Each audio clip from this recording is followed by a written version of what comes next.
పవన్ కళ్యాణ్ గారు నువ్వేం చేశావో చెప్తున్నాడు ఈయన ఒకసారి. స్వయంగా నన్ను హోటల్లో మెచ్చుకున్నారు. ఇది ఈ రోజే ఎపిసోడ్ అయిన తర్వాత ధైర్యంగా ఉండమన్నారు ఆయన. పవన్ కళ్యాణ్ గారే అందరి సమక్షంలో ఆయన నన్ను మెచ్చుకొని అభినందించి కౌగిలించుకున్నారు. మళ్ళీ బండారు ఏది రోజా గారిని జుగుప్సాకరంగా అతి నీచంగా ఒక మనిషి అనేవాడు మాట్లాడని స్థితిలో మాట్లాడినటువంటి ఈడొక మాజీ మంత్రి. ఇతను గురించి ఇప్పుడు పవన్ కళ్యాణ్ గారు ఏం చెప్తున్నాడు? హోం మంత్రి అంతే ఏంటి మేకప్ గురించి మాట్లాడితేనే ఏమన్నాడు? ఆవిడ మేకప్ ఎక్కువ వేసుకున్నారనే ఉద్దేశంతో ఆవిడ పేరు కూడా పెట్టలా, పేరు కూడా చెప్పలా. పేరు చెప్పకుండానే ఆ మేకప్ దులిపితే మన గోడకు పుట్టి పెట్టచ్చు అని చెప్పారు.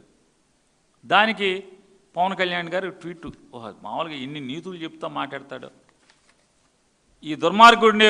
లాడ్జ్లో హోటల్కి వెళ్తే పవన్ కళ్యాణ్ వైజాగ్ వస్తే రోజా ఎపిసోడ్ తర్వాత నేను లాడ్జ్కి వెళ్ళాను, పవన్ కళ్యాణ్ లాడ్జ్లో ఉంటే లాడ్జ్కి వెళ్తే ఆ లాడ్జ్లో వెల్ డన్ బాగా చేసావు, నువ్వు ఏంటి భయపడబాకు, ధైర్యంగా ఉండు, ఏం పర్లా అద్భుతం, ఆహా ఓహో అని కౌలించుకున్నాడని చెప్పి మళ్ళీ పెట్టండి ఒకసారి.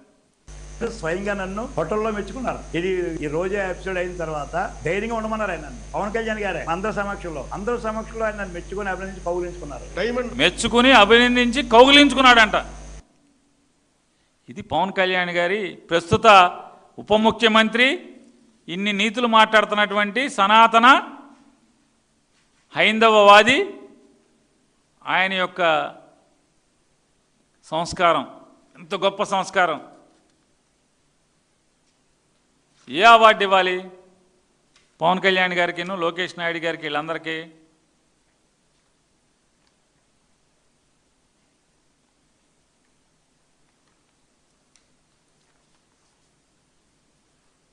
పవన్ కళ్యాణ్ గారు ఇన్ని సంస్కారవంతమైన మాటలు చెప్తున్నారు కదా, ఇన్ని సంస్కారవంతమైన మాటలు మాట్లాడేటువంటి పవన్ కళ్యాణ్ గారు ఏమనకుండా అసలు అమరని ఆయన ఎవరు పేరు ఎత్తకుండా మేకప్ దులిపితే పుట్టి పెట్టచ్చు అని మాట్లాడిన దానికి ఆయన పవన్ కళ్యాణ్ గారు ఇప్పుడు ఇన్ని మాటలు చెప్తున్నాడు కదా, వారు ఏం మాట్లాడారో చూడండి ఒకసారి.